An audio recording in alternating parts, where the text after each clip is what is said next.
Ok, ahora sí.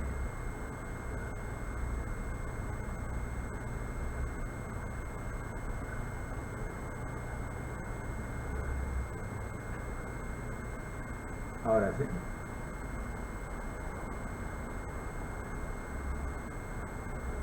Ahora sí. Muy bien, ahora sí.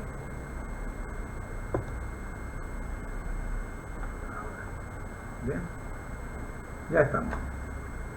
Muy pero muy buenas noches, mis queridos hermanos. Soy su hermano en Cristo, José Moreno, del Ministerio Conéctate a Jesús, y estamos aquí justamente para conectarnos a Jesús. Compartimos pantalla con ustedes. Amigos, el Señor los bendiga a todos. Vamos a ver qué tenemos para esta noche. De la serie Feliz para siempre.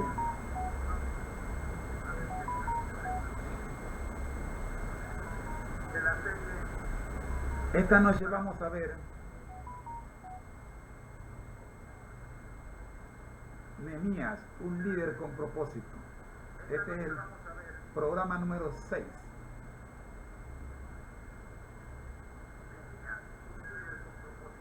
Nuestro lema: al que el Señor llama, capacita; al que envía, acompaña. Siempre gozosos, conectados a Jesús a través de la Biblia. Todos juntos, rumbo al cielo. Nuestro objetivo, Juan 17:3, y esta es la vida eterna, que te conozcan a ti, el único Dios verdadero, y a Jesucristo, a quien has enviado. Es tiempo de orar. Amado Dios que estás en el cielo y que a través del Espíritu Santo tienes comunión con nosotros todos los días. Oramos, buen Dios, para que esta grabación que estamos haciendo pueda ayudar a los que se tomen tiempo para escucharla. Oramos en el nombre de Jesús, pidiendo su dirección. Amén. La Biblia al día. Nehemías, un líder con propósito. Tema número 6. Contrario a lo que diga la pantalla, estamos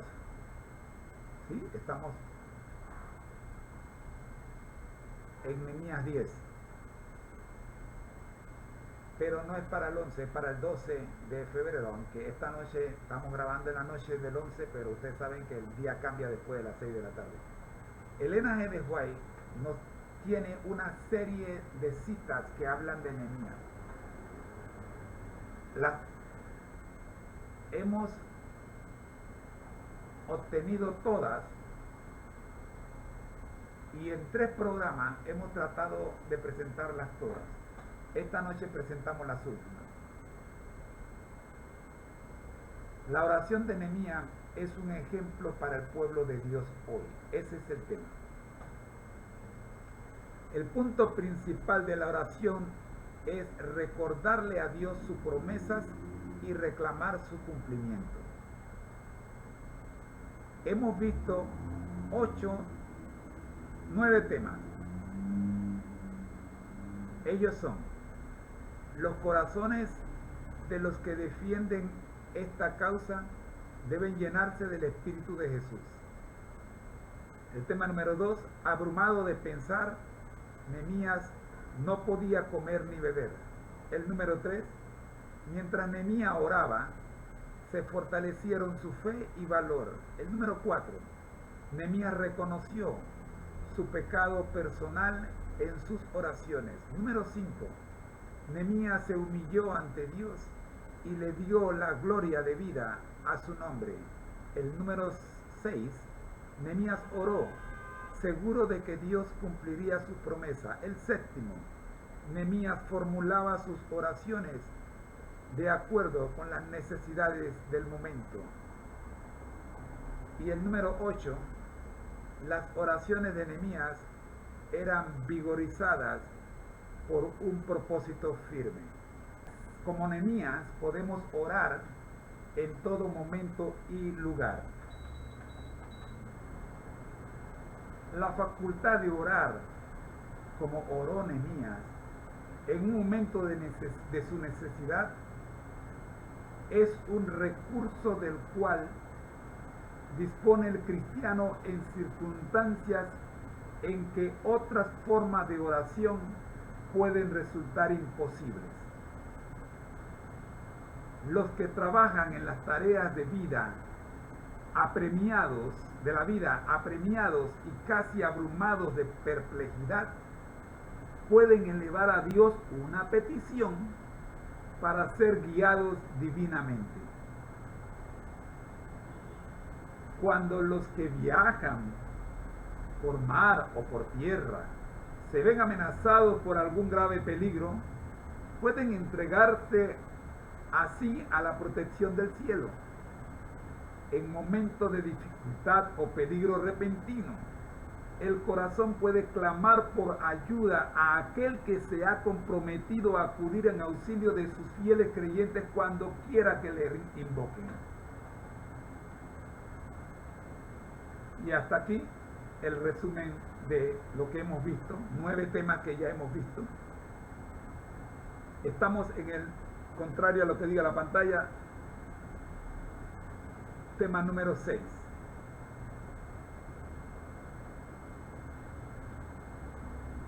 La facultad de orar como oró Nehemías en momentos de necesidad es un recurso del cual disponen los cristianos en circunstancias. Bien.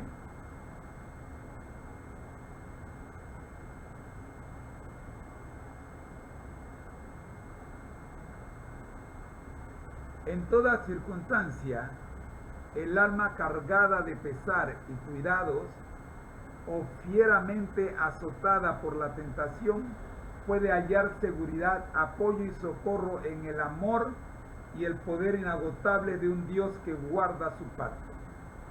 En aquel breve momento de oración, al Rey de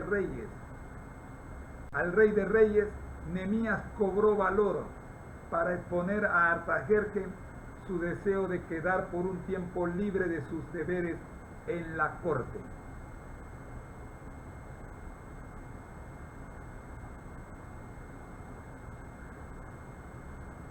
Y solicitó autoridad para edificar los lugares asolados de Jerusalén, para hacer de ella nuevamente una ciudad fuerte y defendida.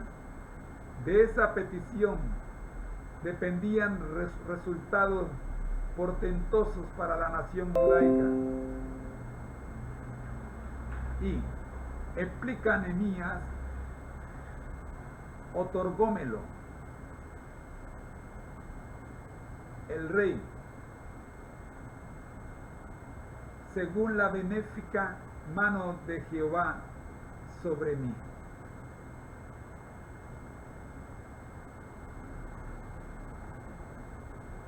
Dios en su providencia no permite que conozcamos el fin desde el principio, sino que nos da la luz de su palabra para guiarnos mientras avanzamos y nos ordena que mantengamos la mente fija en Jesús. Doquiera estemos, cualquiera sea nuestra ocupación, debemos elevar el corazón a Dios en oración. Ayer les dimos testimonio de esto. Esto es ser constante en la oración. No necesitamos esperar hasta que podamos arrodillarnos antes de que oremos. Permítame repetir esto otra vez. No necesitamos esperar hasta que podamos arrodillarnos antes de que oremos. En una ocasión, cuando Nehemías se presentó ante el rey, éste le preguntó por qué parecía tan triste y qué pedido tenía para presentarle. Pero Nehemías no se atrevió a responder inmediatamente. Estaban en juego importantes intereses. La cita del comentario bíblico adventista, tomo 3, página 1154, termina diciendo: la suerte de una nación dependía de la impresión que entonces se hiciera en la mente del monarca. Y en ese mismo instante Nehemías elevó una oración al Dios del cielo antes de atreverse a responder al rey. El resultado fue que obtuvo todo lo que pidió y aún deseó. Orar. ¿Qué es orar? Hay demasiada gente preocupada por la parte externa de lo que es la oración. Necesito doblar rodilla, necesito cerrar los ojos, necesito encerrarme en un cuarto. Hay tantas formas de malinterpretar lo que la palabra de Dios dice y lo que los escritos de Espíritu y Profecía han dicho, que terminamos creando nuestra propia iglesia, la iglesia de los que más oran. ¿Por qué? Porque nos gusta inventar lo que no está escrito. Tú estás delante de una autoridad que te cuestiona con respecto a una situación que se ha dado y no tienes respuesta o necesitas que tus respuestas sean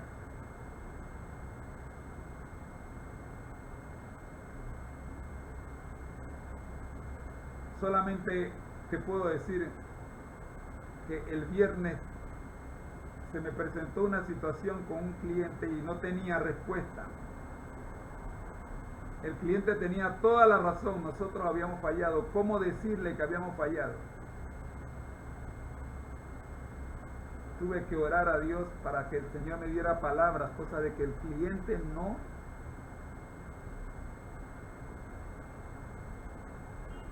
se enojara más de lo que ya estaba. Gloria a Dios, el Señor nos ayudó. Hay situaciones difíciles en las que usted tiene necesariamente que clamar una oración allí. Señor, ayúdame. Pedro dijo, Señor, sálvame cuando se hundía.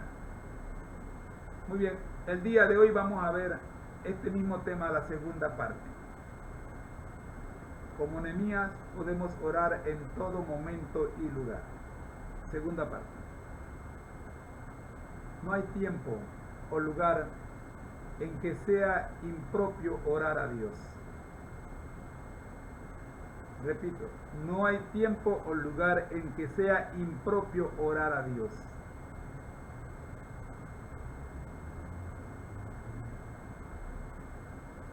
Alguien un día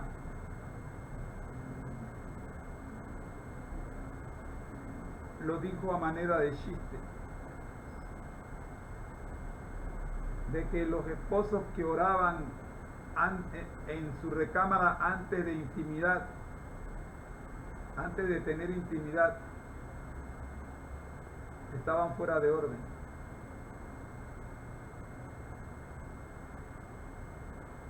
A esa persona que dijo esto, yo le digo que equivocado estás.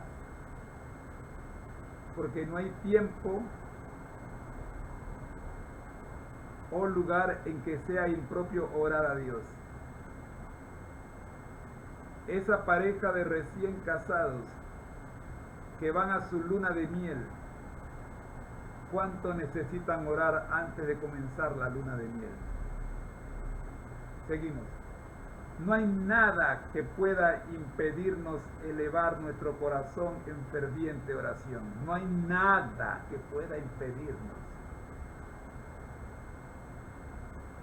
En medio de las multitudes y del afán de nuestros negocios, podemos ofrecer a Dios nuestras peticiones e implorar la divina dirección. Como lo hizo Nehemías cuando hizo la petición delante del rey Artajerjes. En donde quiera que estemos, podemos estar en comunión con Él. Debemos tener abierta continuamente la puerta del corazón e invitar siempre a Jesús a venir a morar en el alma como huésped celestial. Aunque estemos rodeados de una atmósfera corrompida y manchada, no necesitamos respirar sus miasmas. Antes bien, podemos vivir en la atmósfera limpia del cielo. Podemos cerrar la entrada a toda imaginación impura y a todo pensamiento perverso, elevando el alma a Dios mediante la oración sincera. En el curso del jueves, que es Dios y la sexualidad, vamos a profundizar en este tema, no se lo pierdan.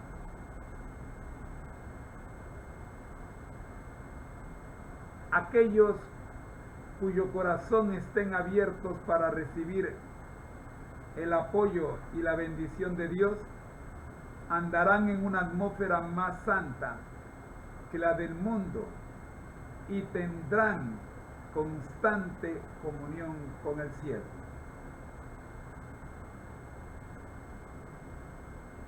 Muy bien.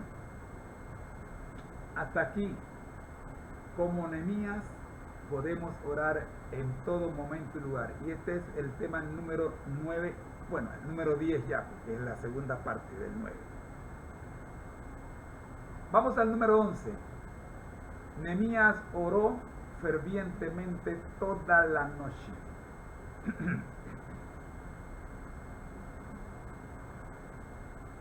En secreto y silencio, Nehemías contempló su gira de inspección de los muros. Declara: y no sabían los magistrados dónde yo había ido, ni qué había hecho, ni hasta entonces lo había yo declarado a los judíos y sacerdotes, ni a los nobles y magistrados, ni a los demás que hacían la obra. En su dolorosa gira no quería él llamar la atención ni de sus amigos ni de sus adversarios, para no crear ninguna excitación y para que no se pusieran en circulación informes que pudieran derrotar o por lo menos obstaculizar la obra. Nehemías dedicó el resto de la noche a la oración. Por la mañana debía hacer un esfuerzo ferviente para levantar y unir a sus desalentados y divididos compatriotas.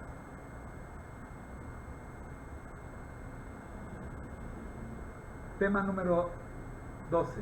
El éxito de Nehemías demuestra el poder de la oración. En su obra, Esdras y Nehemías se humillaron delante de Dios, confesaron sus pecados y los del pueblo, y pidieron perdón, como si ellos mismos hubiesen sido los culpables.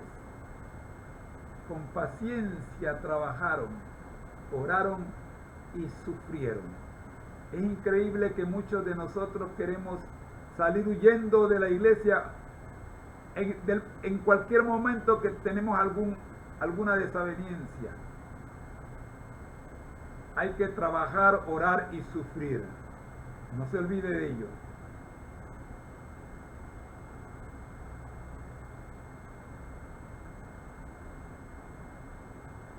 El éxito de Nehemías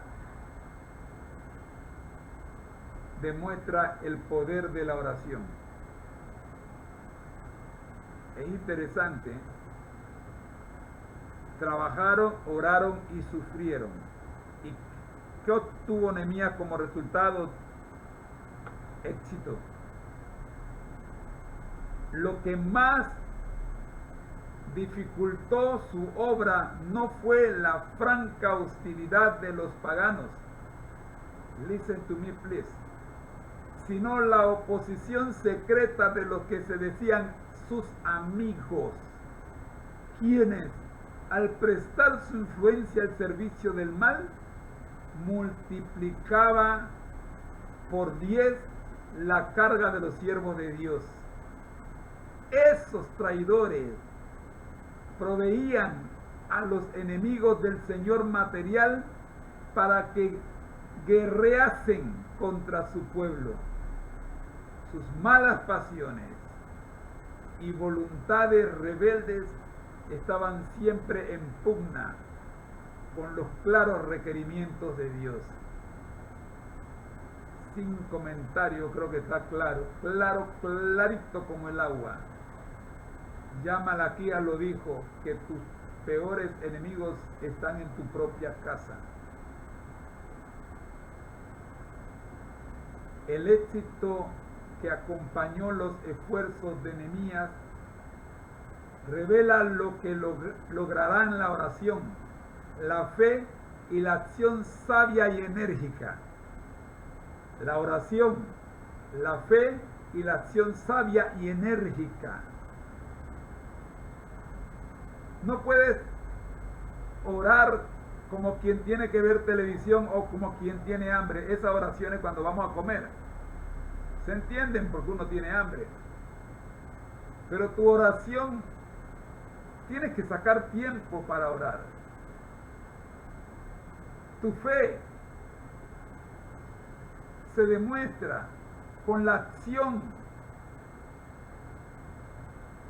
una acción sabia y enérgica. Que tu sí sea sí, que tu no sea no.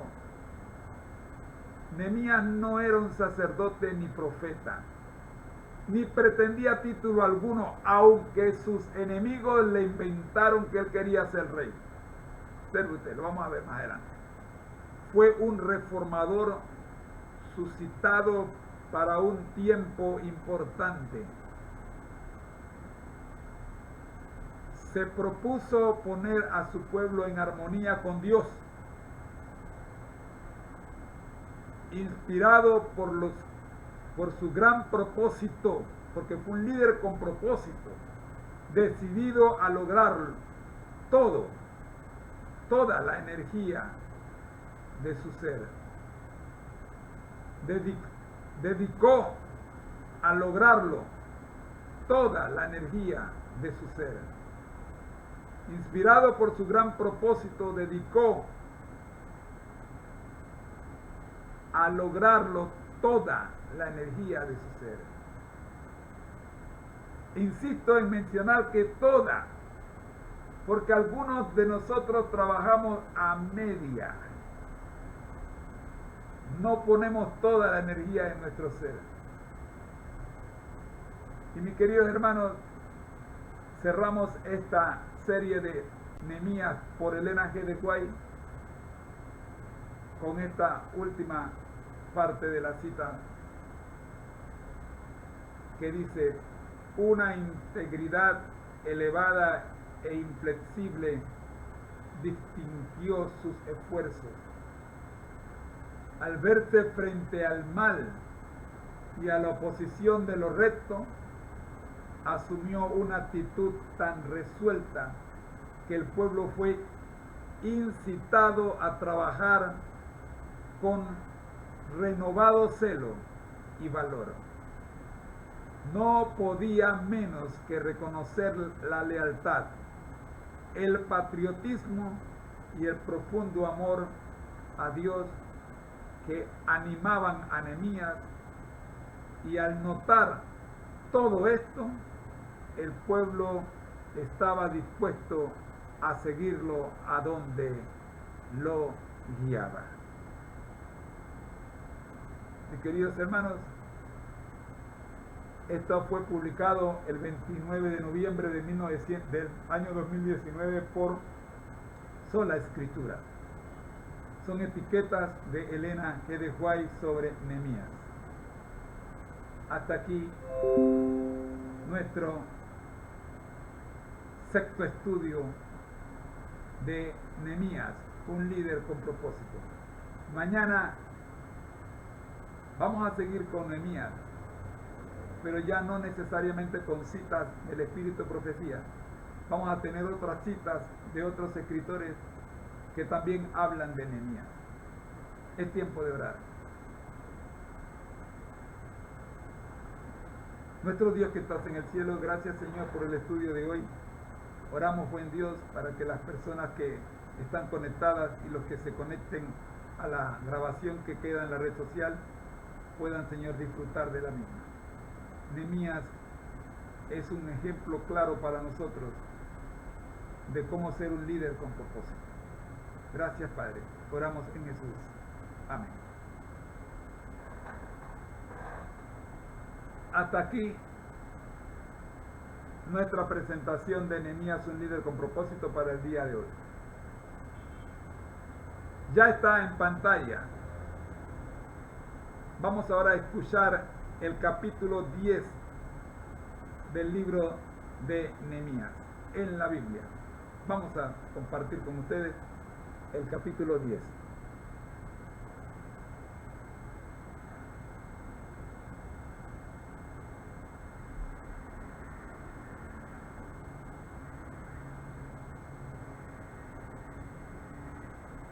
Hoy sí lo tenemos listo.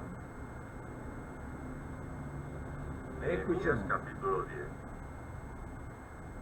Los que firmaron fueron Nehemías el gobernador, hijo de Acalías, y Sedequías, Seraías, Jeremías, Pasur, Amarías, Malquías, Atús, Sebanías, Maluc, Harim, Meremot, Obadías, Daniel, Ginetón, Baruc, Mesulam, Abías, Mijamín, Maacías, Bilgai y Semaías. Estos eran sacerdotes.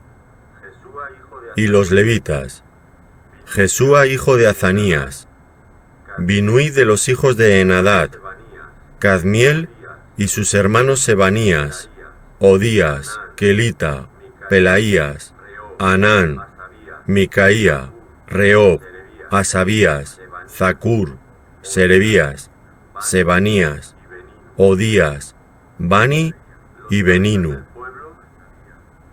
Los cabezas del pueblo: Paros, Paaz-Moab, Elam, Zatu, Bani, Buni, Adgad, Bebai, Adonías, Bigbai, Adín, Ater, Ezequías, Azur, Odías, Asum, Bezai, Arif, Anatot, Nebai, Magpías, Mesulam, Ecir, Mesezabeel, Sadoc, Jadúa, Pelatías, Anán, Anaías, Oseas, Ananías, Asub, Aloés, Pila, Sobec, Reum, Asabna, Maasías, Ahías, Anán, Maluc, Harim y Baana.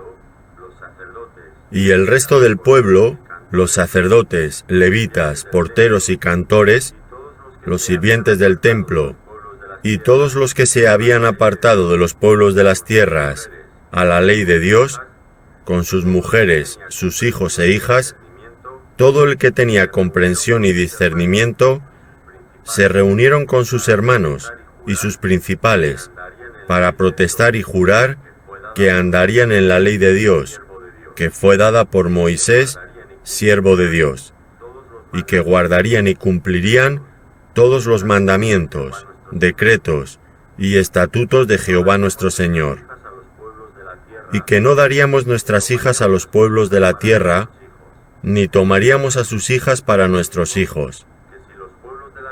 Asimismo, que si los pueblos de la tierra trajesen a vender mercaderías y comestibles en el día de reposo, nada tomaríamos de ellos en ese día, ni en otro día santificado, y que el año séptimo dejaríamos descansar la tierra, y remitiríamos toda deuda. Nos impusimos además por ley el cargo de contribuir cada año con la tercera parte de un siclo para la obra de la casa de nuestro Dios, para el pan de la proposición y para la ofrenda continua, para el holocausto continuo, los días de reposo, las nuevas lunas, las festividades y para las cosas santificadas, y los sacrificios de expiación por el pecado de Israel, y para todo el servicio de la casa de nuestro Dios.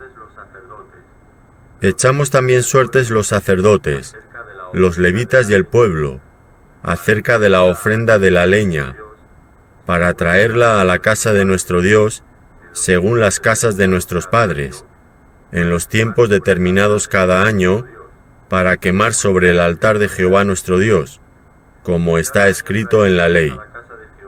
Y que cada año traeríamos a la casa de Jehová las primicias de nuestra tierra, y las primicias del fruto de todo árbol.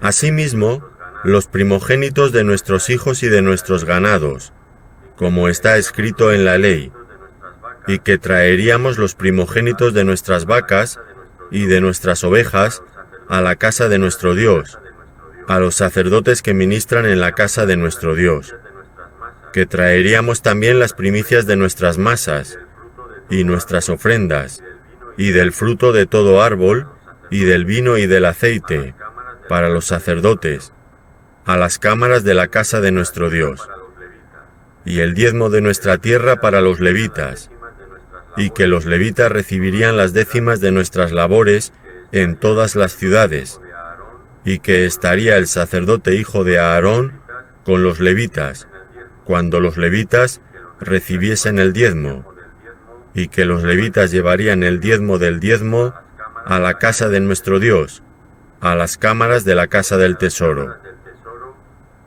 Porque a las cámaras del tesoro han de llevar los hijos de Israel y los hijos de Leví la ofrenda del grano, del vino y del aceite.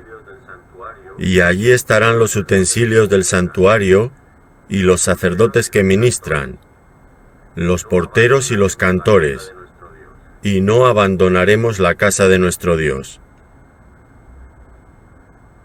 El análisis de este capítulo es cortesía de los hermanos de la Escuela de Teología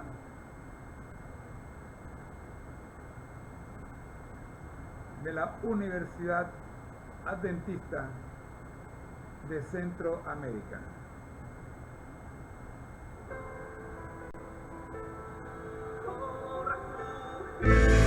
Como refugio en la tormenta. Esta emisora, Facultad de Teología de la Universidad Adventista de Centroamérica, presentan su programa Creed en sus profetas. Es tu palabra.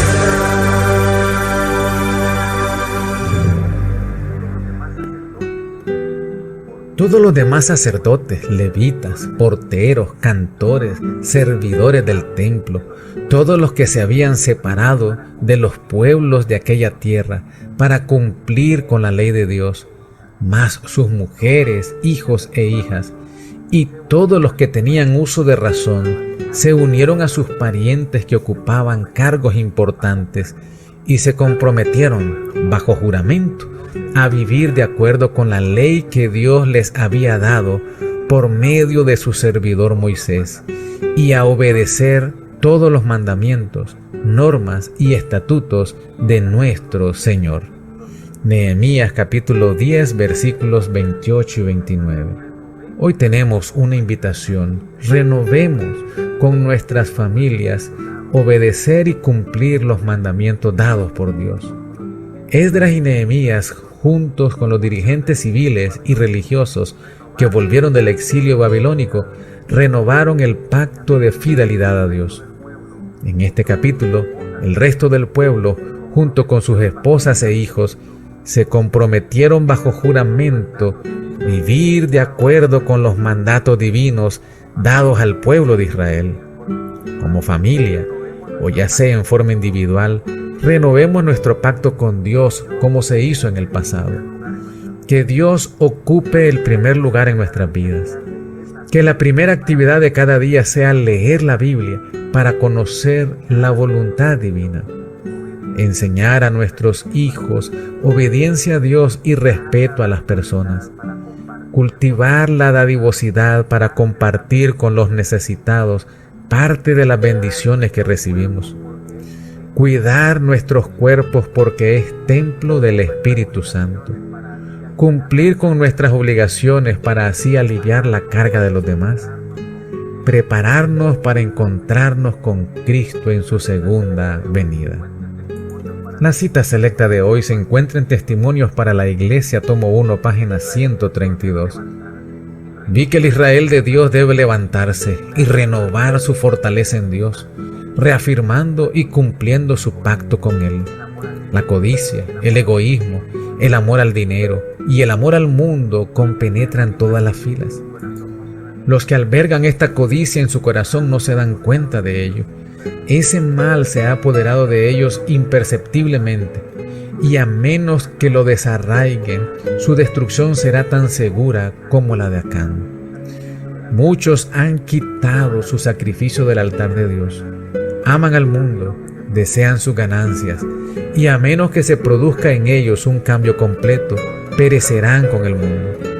Dios les ha prestado recursos. Estos no son propios, pues Dios ha hecho a los hombres mayordomos suyos. Oremos. Dios nuestro, renovamos junto con nuestras familias nuestra fidelidad a ti. Gracias por tus cuidados y tus abundantes bendiciones. Permite que te seamos fieles en todo momento. Por Jesús. Amén. Hemos presentado su programa Creed en los profetas. Escrito por el Dr. Franz Ríos, en la voz del ingeniero Dodani Castillo. Les esperamos el día de mañana a la misma hora. Para más información, visite nuestra página en internet teología.unadeca.ac.cr. Creed en los profetas. Lámpara a mis pies es tu palabra.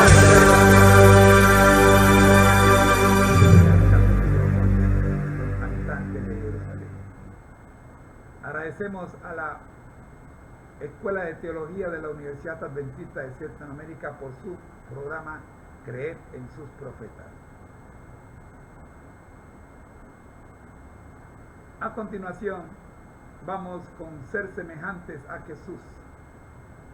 Usar las actitudes y los medios para la gloria de Dios. 12 de marzo.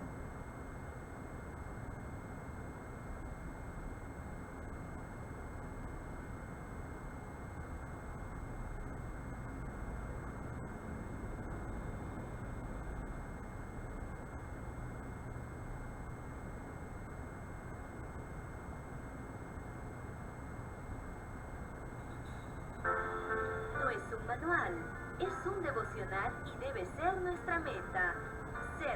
Ser nuestra meta. Ser semejantes a Jesús. Aquí comenzamos. Bienvenido.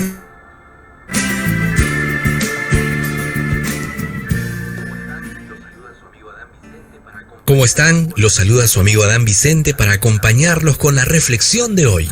Al comenzar nuestro día, podemos respirar a Cristo. Vamos con la de hoy, usar las aptitudes y los medios para la gloria de Dios.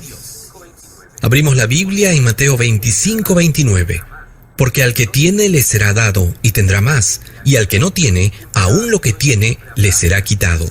Siempre ha habido y siempre habrá diversidad de dones. No son los grandes dones los que Dios exige y acepta, sino que Él requiere los talentos menores y los aceptará si los hombres y las mujeres los usan para su gloria. ¿No hemos llegado a ser siervos del Maestro por su gracia? No es entonces nuestra propiedad la que se nos confía, sino que son los talentos del Señor. El capital es suyo y somos responsables por su uso o su abuso. Espero que en cada iglesia se realicen esfuerzos para estimular a los que no están haciendo nada. Ojalá que Dios haga que estas personas comprendan que Él requerirá de ellas el único talento con lo que éste habría podido producir. Y si descuidan de ganar otros talentos junto al que tienen, experimentarán la pérdida de ese talento y también su propia alma. Esperamos ver un cambio en nuestras iglesias. El Señor se está preparando para regresar, para pedir cuentas a sus siervos por sus talentos que les ha confiado. Que Dios tenga misericordia ese día de los que no hacen nada. Los que escuchen estas palabras de aprobación, bien hecho, buen siervo fiel, habrán obrado correctamente en el aprovechamiento de sus habilidades y recursos financieros para la gloria de Dios. ¿Quién saldrá en ayuda del Señor? ¿En ayuda del Señor contra el poderoso? Satanás es un general activo, perseverante, fiel en su obra, dirigiendo sus ejércitos. Tiene por doquier sus fieles centinelas. ¿Qué están haciendo los siervos de Jesucristo? ¿Tienen puesta la armadura? ¿Son vigilantes y fieles para hacer frente y resistir las vigorosas fuerzas del enemigo? ¿O están durmiendo, esperando que otro haga su obra? Despertemos todos, porque está cerca el tiempo cuando se dirá: el que es injusto sea injusto todavía, y el que es inmundo sea inmundo todavía, y el que es justo practique la justicia todavía, y el que es santo santifíquese todavía. Apocalipsis 22:11. Precisamente ahora es el momento de buscar la pureza y la santidad del carácter y conseguir vestiduras blancas con el fin de que podamos estar preparados para tener un lugar en la cena de bodas del Cordero. Ser semejantes a Jesús, un libro de Elena G. de White. Un tesoro de los muchos que encuentras en www.devocionmatutina.com.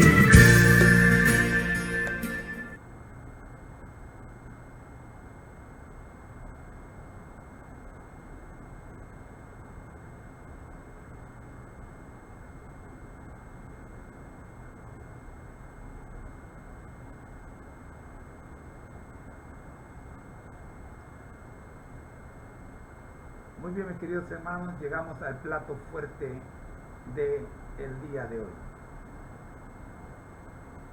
Las 28 creencias fundamentales.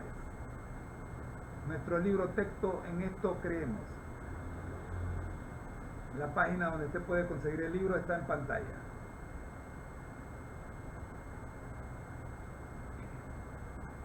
Creemos en 6 doctrinas divididas en 28 creencias fundamentales. Las 6 doctrinas son: primero, la doctrina de Dios; segundo, la doctrina de la humanidad; tercero, la de la salvación; cuarto, la de la iglesia; quinta, la de la vida cristiana; sexta, la doctrina de los acontecimientos finales. Estas doctrinas agrupan las 28 creencias de la siguiente forma. La primera doctrina, que es la doctrina de Dios, agrupa la palabra de Dios, la deidad, Dios el Padre, Dios el Hijo y Dios Espíritu Santo. Ese es el primer bloque de las 5 primeras creencias. La segunda doctrina, que es la doctrina de la humanidad, agrupa 2 creencias, la sexta y la séptima, la creación y la naturaleza humana. La tercera doctrina, la doctrina de la salvación, agrupa 4 creencias: el gran conflicto, la 8, la vida, muerte y resurrección de Cristo, la 9, la 10, la experiencia de la salvación, y la 11ª, creciendo en Cristo.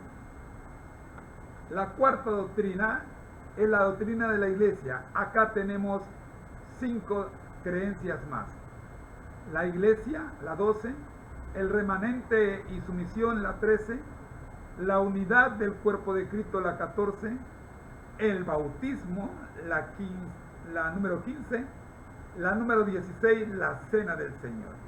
Llegamos a la quinta doctrina, que es la doctrina de la vida cristiana, que es la que más creencias reúne.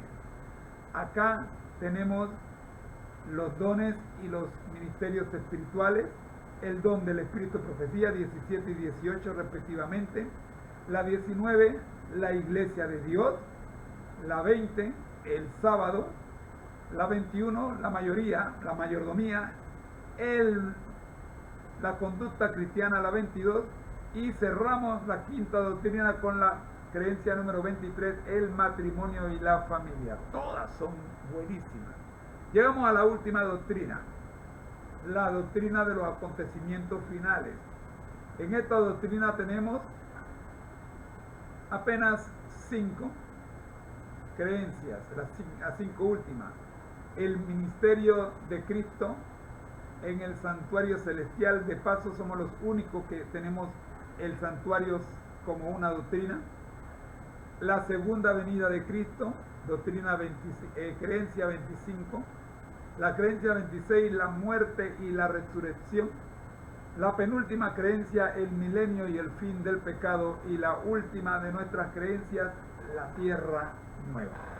Muy bien, ya en clases anteriores detallamos la primera doctrina, la volvemos a detallar, la doctrina de Dios.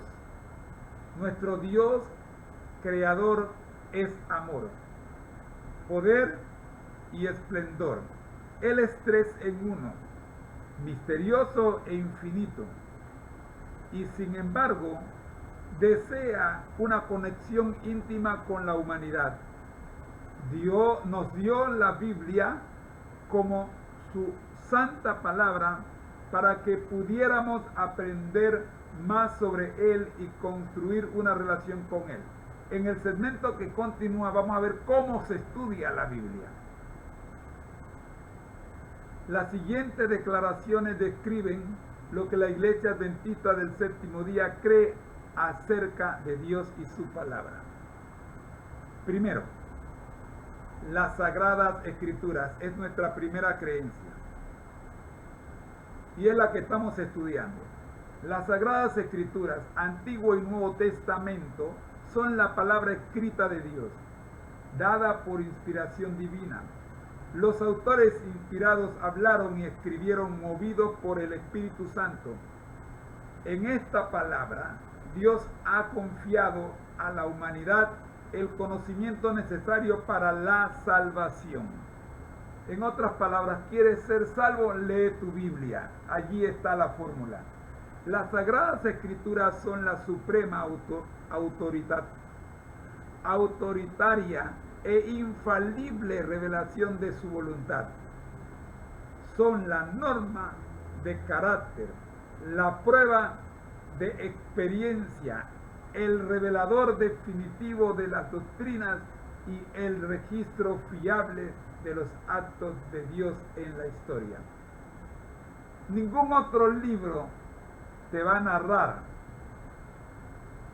lo que Dios ha hecho como lo hace la Biblia. Las citas que sirven de base para esta doctrina, las Sagradas Escrituras, son las siguientes: Salmos 119, 105, Proverbios 30, 5 y 6, Isaías 8:20, el que me convenció a mí fue Isaías 8:20, Juan 17, 17, 1 Tesalonicenses 2:13, otro que me convenció, 2 de Timoteo 3, 16 y 17, Hebreos 4:12 y 2 de Pedro 1, 20 y 21. La primera parte de nuestra explicación se titula La revelación divina. Si bien a lo largo de la historia algunos han dudado de la existencia de Dios, muchos otros han testificado confiadamente que Dios existe y que se ha revelado a sí mismo. ¿En qué forma se ha revelado Dios mismo y qué función cumple la Biblia en su revelación? Te invito a buscar el video que grabamos esta mañana, el capítulo de ayer, donde cerramos con el camino a Cristo, capítulo 1, y explicamos esta forma en que Dios se revela al hombre.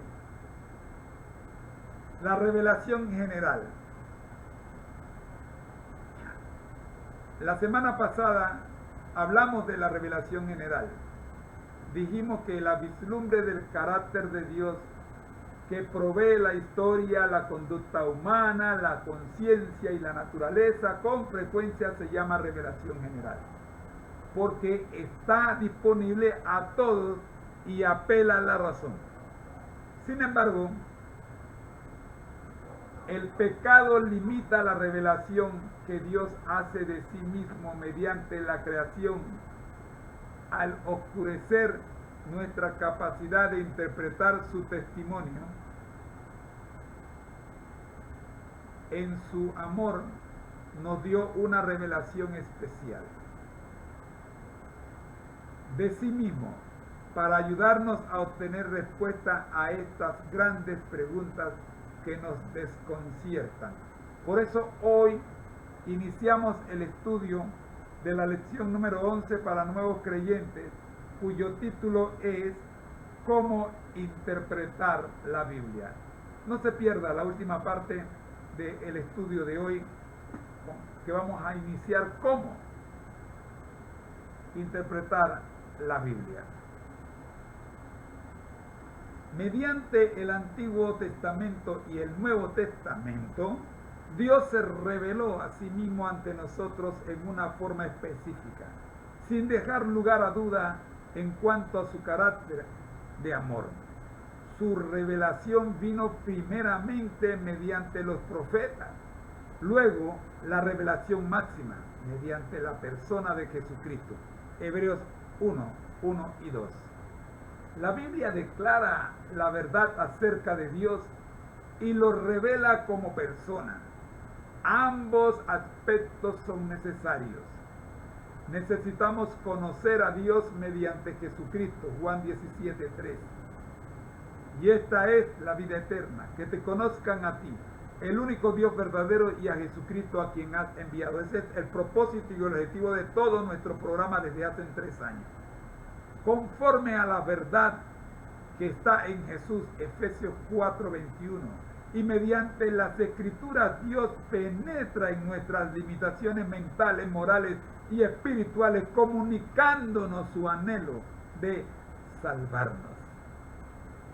En el enfoque de las Escrituras podemos decir: la Biblia revela a Dios y expone la humanidad. Expone nuestra dificultad y revela su solución. Nos presenta como perdidos, alejados de Dios, y revela a Jesús como el que nos encuentra y nos hace regresar a Dios. Lindo, ¿verdad? En cuanto a la autoría de las Escrituras, queremos recordarle lo siguiente: la autoridad de la Biblia, tanto en asuntos de fe como de conducta, surge de su origen. Los escritores sagrados mismos la consideraban distinta de toda otra literatura. Se refirieron a ella como las Santas Escrituras. Eso lo podemos ver en Romanos 1:2, como las Sagradas Escrituras en 2 de Timoteo 3:15 y Palabra de Dios en Romanos 3:12 y Hebreos 5:12. Por cierto, todas estas citas, las 4 citas que hemos mencionado, son autoría del apóstol Pablo.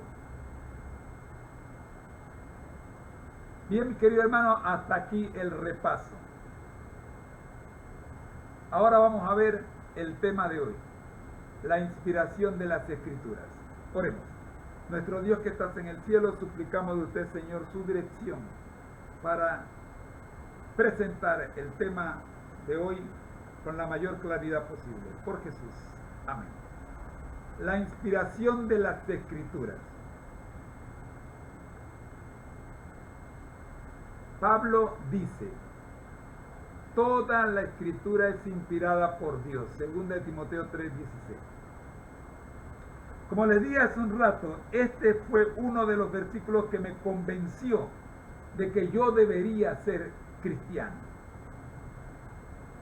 Yo estudiaba ciencias y la ciencia me había alejado por completo de Dios.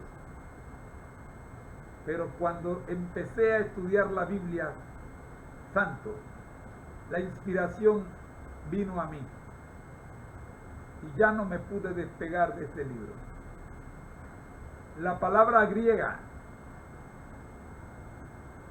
theopneustos, yo griego no sé, pero ustedes me ayudarán, traducida como inspiración, literalmente significa alentada de Dios. Theopneustos. Theopneustos. Alentada de Dios. Creo que Teo es Dios y Neutos es inspiración o aliento. Dios respiró. Eso es lo que dice. ¿Respiró qué cosa? Respiró la palabra en la mente de las personas que escogió. Por eso es que te inspiras cuando lees la Biblia. Porque Dios te está respirando en el oído. Santo. Ellas a su vez la expresaron en las palabras que se hallan en las Escrituras. Por lo tanto, la inspiración es el proceso mediante el cual Dios comunica sus verdades eternas. Teoneutos, ¿ok? Ahora bien,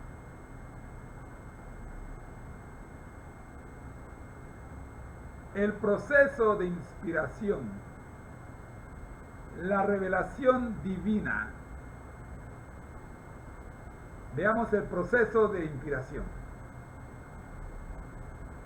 La revelación divina fue dada por inspiración de Dios a santos hombres de Dios que eran inspirados por el Espíritu Santo.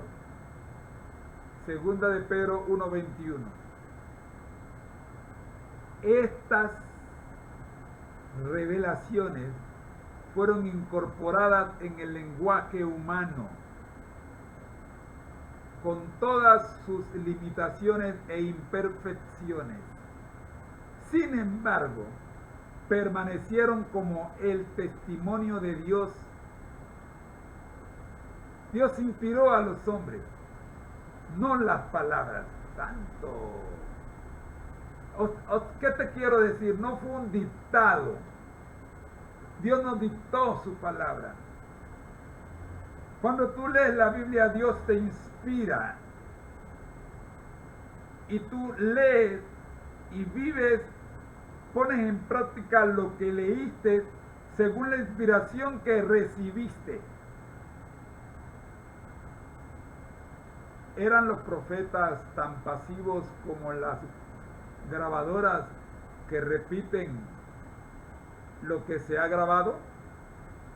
En algunas ocasiones se mandó a los escritores que expresaran las palabras exactas de Dios, pero en la mayoría de los casos Dios los instruyó para que escribieran lo que habían visto y oído.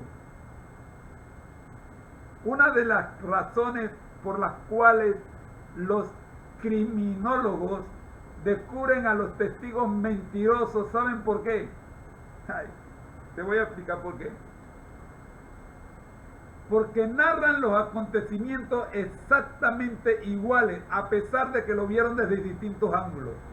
¿Dónde estaba usted cuando ocurrió el incidente? Yo estaba en la ventana de mi casa en un 7º piso. ¿Dónde estaba usted cuando ocurrió el accidente? Yo me encontraba en la parada de los buses. ¿Dónde estaba usted cuando ocurrió el accidente? Yo me encontraba viajando en un bus. Pero los tres son testigos y los tres dicen exactamente lo mismo, con las mismas tildes, los mismos acentos, todo exactito. Estos no son testigos. ¿Ve? En estos últimos casos, el de los que escriben lo que vieron y oyeron, los escritores usaron sus propios estilos de palabra. Por eso usted ve la diferencia entre Mateo, Marcos, Lucas y Juan.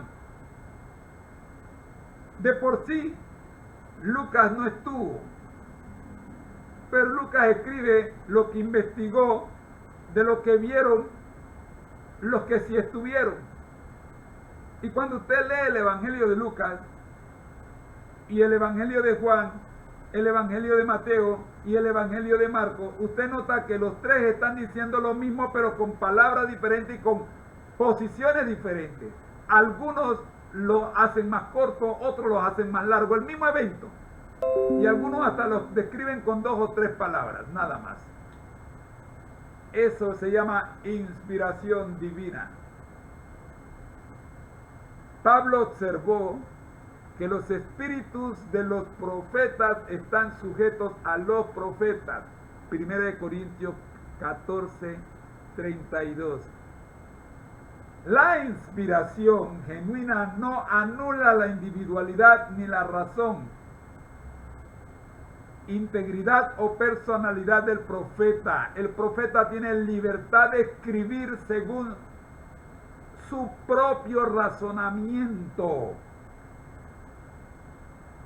Una de las grandes preguntas que yo te hago: ¿conoce la iglesia perfecta? Alguien me dijo que sí la conocía, entonces le pedí por favor que no entrara.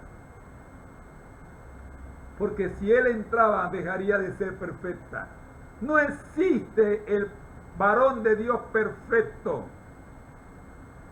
Todos tenemos errores. Cuando escribimos, a pesar de que estamos describiendo el mismo evento, lo vemos con pequeñas diferencias entre uno y el otro, pero siguen siendo el mismo evento.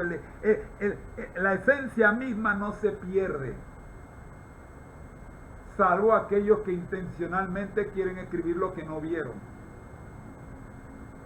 o las cosas como no fueron. En cierto modo, la relación entre Moisés y Aarón ilustra la que existe entre el Espíritu Santo y el escritor. Dios dijo a Moisés: yo te he constituido Dios para Faraón, y tu hermano Aarón será tu profeta. Tremendo. Éxodo 7, 1, 4, 15 y 16.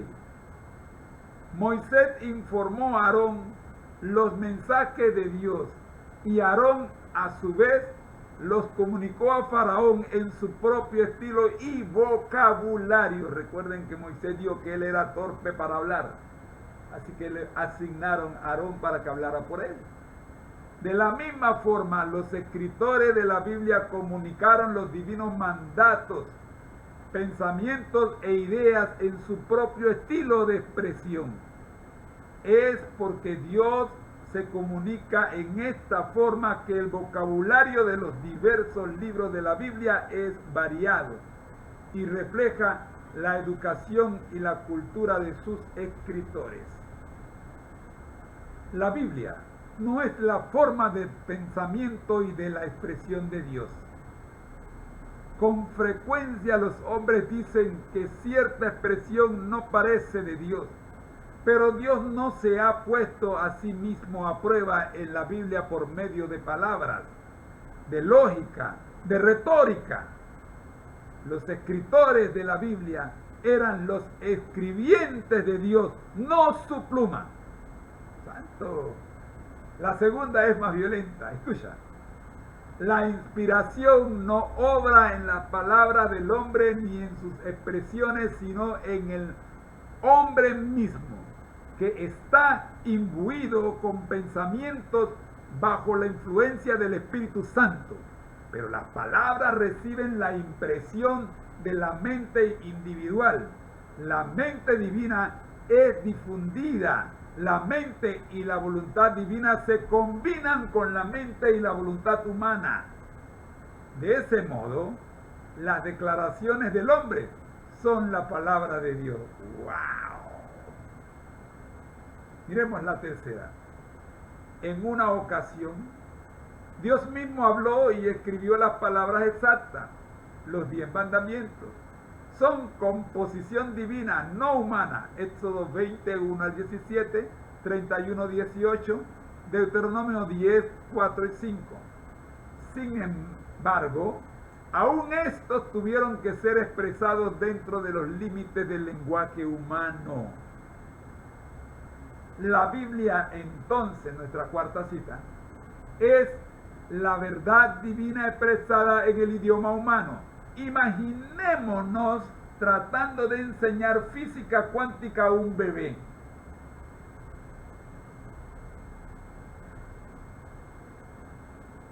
Yo estudié física en la universidad y créanme, no entiendo la física cuántica. Así que Pobre bebé. O pobre el que trate de explicarle física cuántica a un bebé. Esta es la clase de dificultad que Dios enfrenta en sus intentos de comunicar las verdades divinas a la humanidad pecaminosa y limitada. ¿Qué problema tiene Dios? Son nuestras limitaciones lo que restringen lo que Dios puede comunicarnos. Y voy a abrir un paréntesis aquí. Muchas veces no comprendemos a Dios porque todavía seguimos comiendo lo que no debemos. Cierro el paréntesis. Usted averigüe qué es lo que está comiendo que no debe, que le impide entender y comprender a Dios. Jesús era tanto Dios como hombre. Este es otro misterio que nos cuesta entender mientras sigamos en ese estilo de vida atrasado. Existe un paralelo entre el Jesús encarnado y la Biblia. Jesús era tanto Dios como hombre, lo divino y lo humano hecho uno, de modo que la Biblia es lo divino y lo humano combinados. Como se dijo de Cristo, también se puede afirmar de la Biblia que, aunque Verbo fue hecho carne y habitó entre nosotros, Juan 1:14, esta combinación divino-humana hace que la Biblia sea única entre todas las literaturas. Por eso es el número uno. Es la número uno. El libro mayormente distribuido en el mundo es la Santa Biblia. La inspiración y los escritores es nuestra siguiente parte dentro de este paralelismo entre Jesús y la Biblia. Jesús encarnado y la Biblia. Miremos ahora la inspiración de los escritores. El Espíritu Santo preparó a ciertas personas para que comunicasen la verdad divina. No a todo el mundo, a ciertas personas. La Biblia no explica detalladamente cómo calificó a estos individuos, pero de alguna manera formó una unión entre el agente divino y el humano. Cuando lleguemos al cielo, podremos preguntar cómo fue eso. Quienes tuvieron una parte en la escritura de la Biblia no fueron escogidos porque poseyesen talentos naturales. Tampoco la revelación divina convierte necesariamente a una persona o le asegura una vida eterna. Balaam, por ejemplo, proclamó un mensaje divino estando bajo la inspiración, a la vez que actuaba en contra de los propósitos de Dios. Lee la historia de Balaam en Números capítulo 22 hasta Números capítulo 24. Diviértanse. David, que fue usado por el Espíritu Santo, cometió grandes crímenes. Revisa el Salmo 51 para que te des cuenta de algunas cositas. Y si no, vete también a los escritos anteriores. Todos los escritores de la Biblia fueron personas de naturaleza pecaminosa que necesitaban diariamente de la gracia de Dios. Así lo dice el apóstol Pablo en Romanos 3:12. La inspiración que experimentaron los escritores bíblicos fue más que la iluminación o la dirección divina, puesto que todos los que buscan la verdad la reciben. En realidad, los escritores bíblicos a veces escribieron sin entender plenamente el mensaje divino que estaban comunicando. Lee 1 de Pedro 1, 10 al 12. La respuesta de los escritores a los mensajes que portaban no eran todas iguales. Daniel y Juan dijeron sentirse grandemente perplejos en cuanto a sus escritos, Daniel 8:27 y Apocalipsis 5:4. Y Pedro indica que otros escritores se escudriñaron en busca del significado de sus mensajes o de los de otros, primera de Pedro 1:10.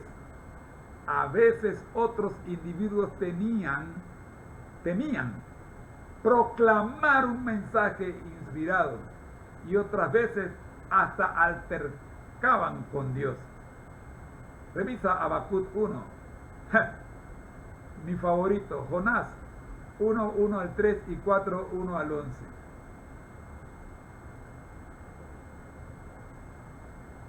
Frecuentemente, veamos ahora el método y el contenido de la revelación.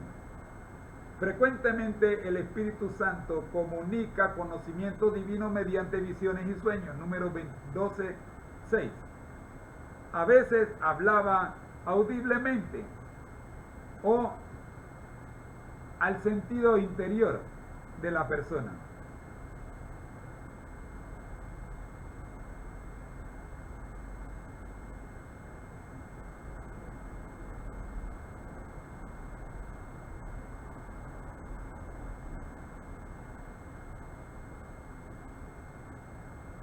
Uno, dos, tres. 1, 2, 3, probando. Ok. A veces hablaba audiblemente o al sentido interior de la persona. Dios le habló a Samuel al oído. Primera de Samuel 9:15.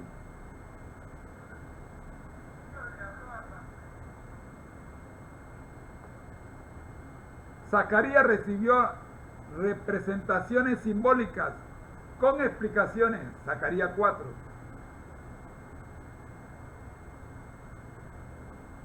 En cuanto al contenido de las revelaciones, a algunos escritores el Espíritu Santo les reveló acontecimientos que aún tendrían que ocurrir, Daniel 2, 7, 8 y 12.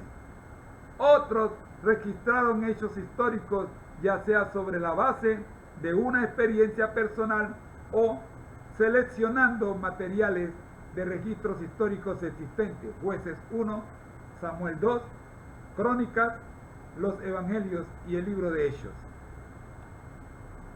Mis queridos hermanos, llegamos al final del estudio de hoy. Esperamos que nos hayamos gozado. La próxima semana, en esta primera parte de la revelación divina, vamos a ver la inspiración y la historia. La aseveración bíblica de que toda la escritura es inspirada por Dios, provechosa y una guía autorizada para regir la vida en lo moral y en lo espiritual. Segunda de Timoteo 3, 15 y 16. No deja duda en cuanto a la dirección divina en el proceso de selección. Ese será nuestro estudio de la próxima semana. Es tiempo de orar. Gracias, Señor, le damos por permitirnos el estudio de su palabra. Hasta aquí, oh Señor, damos gracias por habernos acompañado en esta serie de las 28 doctrinas. En esto creemos. Oramos en el nombre del Padre, del Hijo y del Espíritu Santo. Amén. Muy bien, y para cerrar esta grabación, lo vamos a hacer con la escuela sabática para nuevos creyentes.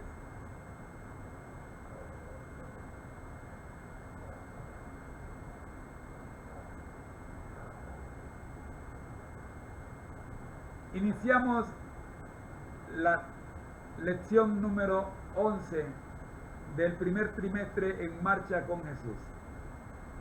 Esta lección número 11 lleva por título ¿Cómo estudiar la Biblia? Nuestro versículo a memorizar, pero antes del versículo a memorizar, tenemos las preguntas a resolver. Las preguntas a resolver, como siempre, son 3 preguntas. La primera de ellas: ¿qué conviene hacer para entender la Biblia? La segunda: ¿cuánto tiempo se requiere para entender lo que la Biblia dice? Y la tercera: ¿Qué recursos pueden ayudarnos a conocerla mejor? Ahora sí, nuestro versículo para memorizar es Isaías 55:11. Así será mi palabra que sale de mi boca. No volverá a mí vacía, sino que hará lo que yo quiero y será prosperada en aquellos por lo cual la envié. Gracias, Señor, le damos por permitirnos hoy, Señor, iniciar el estudio de la lección número 11. Oramos en el nombre de Jesús. Amén. El concepto clave de esta semana: interpretación. La Biblia fue escrita en una época, cultura e idiomas muy diferentes a los actuales. Por eso es necesario conocer algunos aspectos que nos ayuden a comprender el mensaje bíblico en el marco en que fue dado y nos permitan aplicar correctamente los principios bíblicos a las nuevas situaciones del mundo moderno. Voy a dar un ejemplo que no preparé, pero que ahora a mi mente ha llegado. Y es cuando Jesús dijo que le era más fácil a un camello entrar por la aguja, que a un rico al reino de los cielos. ¿Saben? Cuando Jesús habló de el ojo que llama aguja, ¿sabe a qué se refería? Resulta que en el antiguo Israel, toda ciudad tiene dos entradas. Una principal por donde entraban los carros, los caballos y todo lo demás con su mercancía, y una puerta pequeña por donde entraba la gente. Esa puerta pequeña le llaman aguja, ojo de una aguja. A eso se refería Jesús. Sin embargo, inclusive hay predicadores que van al púlpito y llevan una aguja. Una aguja, la aguja que usan para coser, la llevan como muestra para decir que Jesús se refería al ojo de esa aguja. Por eso es necesario estudiar, como ya dije anteriormente, la cultura y los idiomas de la época. Hay cualquier cantidad de versículos sacados de su contexto por desconocer la cultura en el contexto en el que se mencionó y en el que se escribió el versículo. La primera parte de este estudio se titula Jesús aquí y ahora. La Biblia es una recopilación de 66 libros escritos por personajes que vivieron en diferentes ámbitos culturales en un periodo de unos 1500 años. Se requiere algo más que una simple lectura de la Biblia para poder entenderla. Esta semana comenzaremos a aprender cómo estudiar la Biblia con el máximo aprovechamiento. Voy a traer muy pocas ilustraciones esta semana porque este estudio ya tiene bastantes ilustraciones claras. Por lo tanto, vamos a concentrarnos mayormente en la cartilla esta semana. A diferencia que la semana pasada nos fuimos al Camino a Cristo y le dedicamos casi toda la semana al capítulo 1 del Camino a Cristo. Miremos 4 aspectos que nos presenta el día domingo. Si quieres entender el mensaje de la Biblia, debes tomar en cuenta las siguientes recomendaciones. Primero, ora y no confíes en ti. La segunda, dedica la mayor parte de tu tiempo a las sesiones más sencillas de las Escrituras. La tercera, dedica la mayor parte de tu tiempo a leer la Biblia, no necesariamente a realizar búsquedas en una concordancia.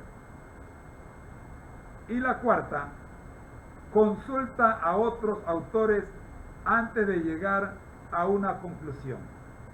A partir de mañana, lunes, vamos a estar desglosando cada una de estas 4 partes y lo vamos a hacer a lo largo de toda la semana. Es tiempo de orar. Nuestro Dios que está en el cielo, gracias le damos, Señor, por habernos permitido transmitir en vivo y a la vez grabar este programa con el cual iniciamos el estudio de la semana. Oramos, buen Dios, en el nombre del Padre, del Hijo y del Espíritu Santo. Amén. Esta ha sido una producción del Ministerio Conéctate a Jesús, buscando así cumplir la gran comisión.